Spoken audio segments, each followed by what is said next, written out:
Today, we will look at the current market situation when Bitcoin fell below $21,000 and at the main mistake you should avoid to save your money and potentially earn more.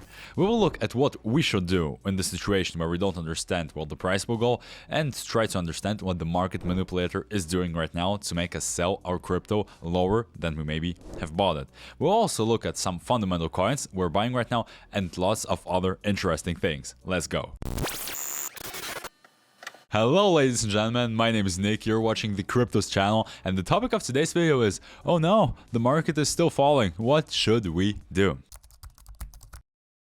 Well, first of all, you need to understand that in order for your market or trading strategy to work, it must be your own strategy that you came up with and fully understand without trying to copy from someone else. Because the more people use the same strategy, the worse it works for everyone using it, because you're basically all in a group of people doing the same thing and you become, as a group, more attractive to the market manipulator to dump against you. Therefore, working on someone's predictions in the long term is not a good option for making good returns. You need to come up with something of your own. Also, you need to understand that people don't affect the price of cryptocurrencies. I'm talking about the ordinary investors, like retail investors like you and me.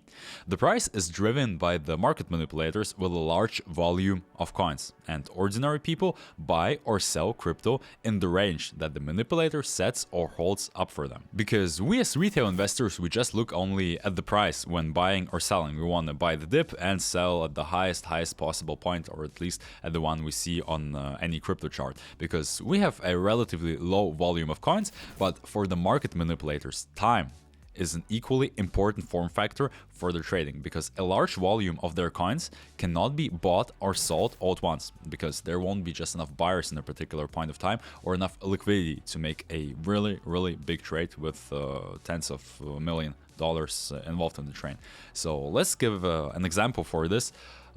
Basically based on the current cycle of Bitcoin. Initially, Bitcoin moved just sideways, and we see that there were trades, but the price wasn't really growing nor falling significantly, which means that the coins just moved from one group of hands to other groups of hands. And at this stage, weak hands that have previously bought their cryptocurrency higher, much higher, start or already finish selling, either due to the loss of faith in growth of the crypto because they don't believe it will ever grow again, or because they just urgently need money and have to quickly sell off their assets. The manipulator, which owns a big amount of coins, kindly is buying their cryptocurrencies for a much lower price that they have previously basically paid for the bitcoins. Maybe they were buying at 15, maybe at 10k, and so on. Right now they're selling it off at $3,000 to $8,000 to $10,000, and basically the manipulator take their time while everyone is selling. So basically he needs a long time to acquire his position. When the market manipulator believes that he has collected enough coins, he's moving the price up, spending his funds to buy the cryptocurrency for more than the current market price, basically buying it even higher and buying out all the orders above the market price. You can think of it like having a sales order from one person for Bitcoin, like somewhere here, another person's sales order here, and so on. The market manipulator buys them all, buys their coins all at once to raise the price. Such price pumping needs to be done really quickly to spend less money, because not all the coins are in the market at any given point of time, since many people are just holding their assets and not sending them to the order book from any exchange, basically. And the upward movement is usually accompanied by PR companies, big news, so that the Bitcoin is growing, please don't sell it, you need to buy even more. So basically normal people don't sell their bitcoins, but rather help the manipulator to raise the price. Also, you need to understand that the normal people here are more of an extra push for the price rising, rather than they making the main contribution to drive the market up. Then, after the price gets risen to the desired level by the market manipulator, retail investors see the huge price growth and start buying their coins, which the manipulator bought way cheaper just a few months ago. And at this time, the manipulator itself begins to sell gradually over time. Gradually over time is important because if he would sell everything he bought over a few years at once, the price would fall again even deeper. So he sells them a little at a time as people are willing to buy. Basically, new people joining the market, or the older people who still have stablecoins are joining in to buy the cryptocurrency, willing to earn from this. Naturally, in this area, the price lowers and rises from time to time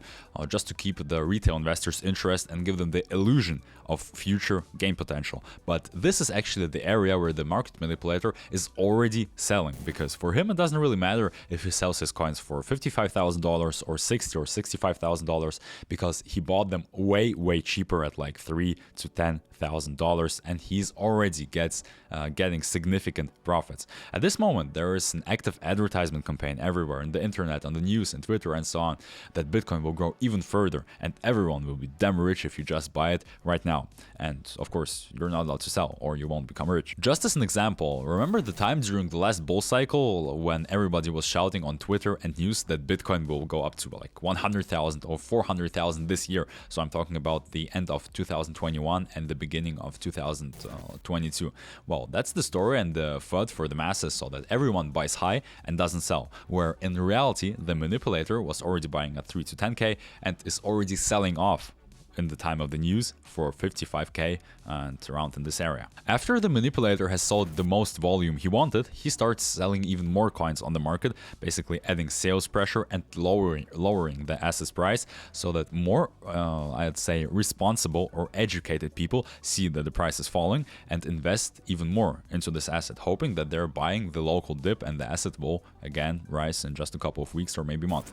Here, the manipulator is still making tons of profits because he again bought way cheaper and much lower. Going further down, when the majority's retail investors' faith has almost faded because they have been buying the dip as they thought like already 3 times in a row, and the coin is still not growing back to its future all-time highs, the manipulator sells a significant amount of his coins and drops the price further down just to kill any faith that's still left. He simply sells off by the market to lower the price dramatically even more and set up a new accumulating zone for himself, where he will start accumulating, buying off the market in a slow process the coins back to his wallet.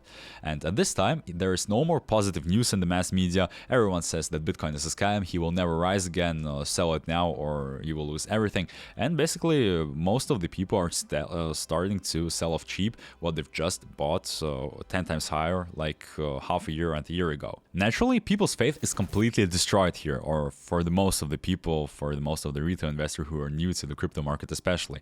So they basically sell everything they bought again 10 times more expensive, and the manipulator slowly starts buying up the coins to prepare for his next pump or for his next bull cycle, basically just rise the price again and start selling off the crypto to new people or to the older ones who want to give the try again and maybe learn something out of this situation. So this is the general picture of how the manipulator and consequently the market works, and it's relevant for both bigger or larger time zones and smaller ones as well, but the larger time zones are just easier to comprehend since there are fewer distractions and you can see the whole picture at once. So I brought up for you the whole cycle of Bitcoin in 4 years as a clear and good example. Also, it's important to understand that it takes a long time, several years, for the manipulator to buy and sell off all the coins he needs. So in order to earn, we just need to join this movement of the manipulator, buy when he's buying and sell off when he starts, or basically is in the process of selling.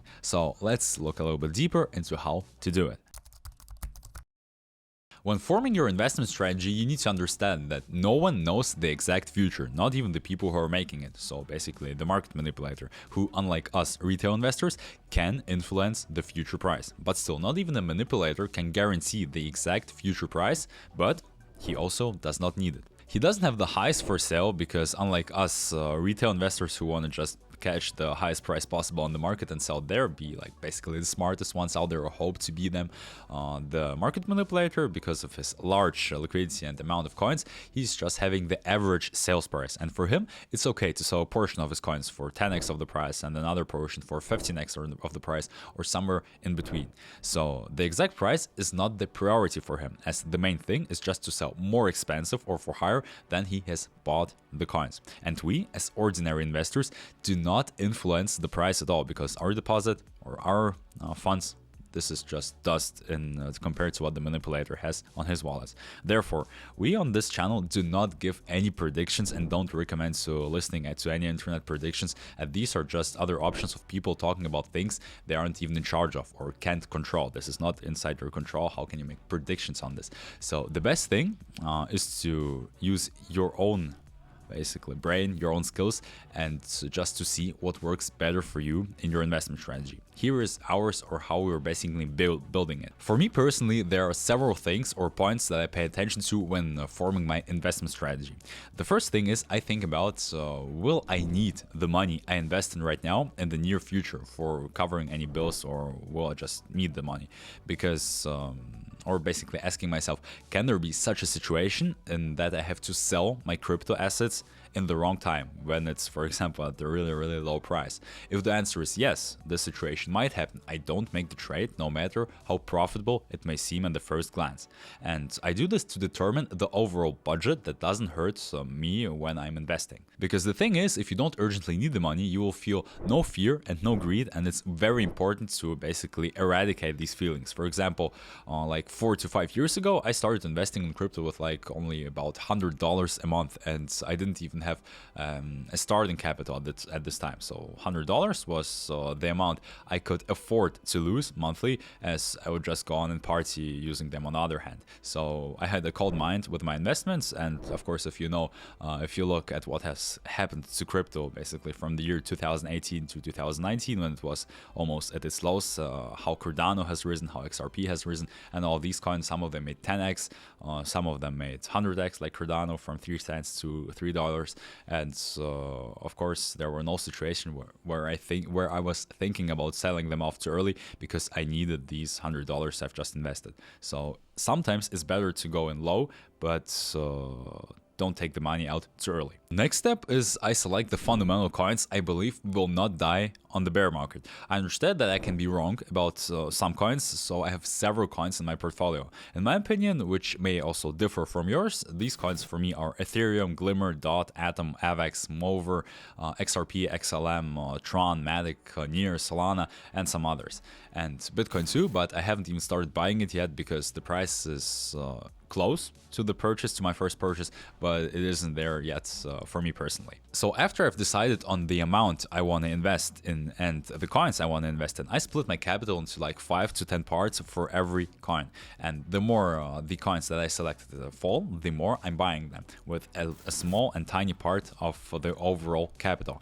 And as it bounces back up again, so if the price of the coin rises, I sell a part of I've just purchased recently during the downtrend. Thus, I'm always in the market, and I'm always able to take little but constant profits and increase basically the amount of my coins. What I'm doing and what fits good for me, it doesn't have to be the same for you. You can pick your own basically steps you're working in. I work in ranges of 2x. So basically, if a coin falls by about 2 times or grows twice, then I sell or buy it for a small part of my portfolio, for basically like 5 to 10% of what I've basically laid aside to buy this particular coin. Of course, not for my whole portfolio. And basically, I'm not trying to hunt with my deposits at a specific price, so basically catch the lows or catch the highs, because the fact is that you can wait for them like 2, 3, 4 years sometimes, and that's not what interesting for me, not catching the lows and highs once every couple of years, but basically make constant profits over my not even trades, short time investments. Of course, I do understand that I will not earn the maximum from the theoretically possible outcome, and I might earn less than some other person on the market doing his own different market strategy, but this is also not my goal, be the one who says, yo, look, I've earned the most. I just do what's comfortable for me and what I understand. And the main thing is to earn, not to lose in endless speculations that can go over years. So once again, determine the comfortable amount of cash for yourself you want to invest, then choose the good fundamental coins, especially on the bear market, I mean, that are based not on promises, but those who at least really work as a blockchain and have significant liquidity and for you to buy. I'm not talking about like GameFi projects who are shouting, we will be the best game in the future, or we're the future metaverse. No, just buy fundamental blockchains, because these this is the stuff that will survive with a high probability the bear market once it's there. And last but not least, don't use all your investments at a time, but always keep a small reserve to be able to buy in the future once the price is falling down. Because as the people say in my country, basically, we thought we were buying the dip, but then somebody knocked from down below. So you don't want to be the one who buys the dip, has no more cash, and then someone knocks from the bottom floor. So all in all, work with the average price. This is the real way to get constant earnings from crypto on basically every market out there. Don't try catching these ghostly highs and lows, all-time highs and all-time lows. This is not something that works really good long term. So this works, what I've just said, pretty well for me personally, and I will be really pleased and happy if someone of you watching it would benefit from something I've said for yourself. So for the people who think, well, we are already falling quite a bit because all these top altcoins have lost already like 90% of their price. Solana fell from $260 to $25. I don't know, Ethereum fell from like $4,800 to about $800. This is quite a lot. So to comfort everybody a little bit down, let's just look at how far can we theoretically fall. Let's remember how Bitcoin has dropped by 85% since its all-time highs, previous all-time highs in 2017. Its peak from $19,000 to about $3,000. Ethereum dropped by 94% from $1,400 to $85. And less liquid coins, like for example ADA Cardano, dropped by like 97 to 98% from $1.11 to 3 cents. And that's crazy. Many coins, they have even disappeared without completely recovering at all. Like for example, take Terra Luna. Well, you had Terra Luna, it was worth $120, now it's worth a few cents. I mean, the original blockchain, not the one that got rebooted. So try working in small parts again of your portfolio, try diversifying it so you don't get scammed on all your earnings and basically investments, because crypto can fall really far down, and it's sad if you would have no more stable coins in order to buy even lower. Well, and to sum up, in today's video you have learned how the market manipulator works, why it does what it does, so how it tries to take your money, how he's earning, and why the market behaves in the way it does behave. Maybe you can do your own research, not even research on the internet, that's not always the best way. Just try placing yourself on the spot of the market manipulator, how you would try to scam people out of their coins and earn more if you were on his place. Everything is in the world is much more simple than we first of all think of. And basically you also got a small, really simple template of an investment strategy you can customize for yourself. You don't have to copy mine, because just feel free using whatever works out best for you, because it's you who are responsible for your investments, not me and not everybody, not somebody else. So all in all, I hope that this video was helpful for you and informative for you, and I will be sincerely glad if it turns out to be valuable for you too. And as always, I will see you in the upcoming videos. Thanks for watching, and bye bye.